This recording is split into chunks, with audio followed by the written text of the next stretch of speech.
И на осмото продолжение на конститутивната седница пратениците продолжија со реплики и контрареплики. Најголема дебата предизвика излагањето на пратеникот од ВМРО ДПМН Крсто Муковски, на што се пријавени 70 пратеници за реплики. Пратеникот од СДСМ Александар Кирацовски рече дека клучот за разрешување на ваквата состојба во собранието е Трајко Велјановски да го напушти столчето. Најголем дел од пратениците на СДСМ и коалицијата потоа ја напуштија седницата поради, како што рекоа, узурпирање на собранието од страна на пратениците од ВМРО ДПМН.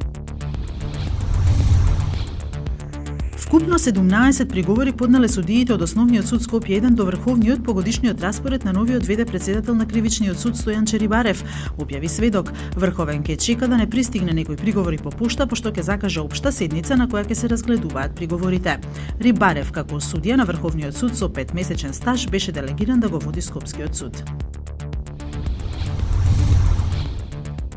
Периодот што следува може да биде период на најголема мигрантска криза од Втората светска војна до денеска. Ова е заклучокот од брифингот на Мари што се одржа во Министерството за надворешни работи. Според министерот за внатрешни работи Агим Нухиу треба да се признае дека заканите се објективни и можноста за повторување се реални.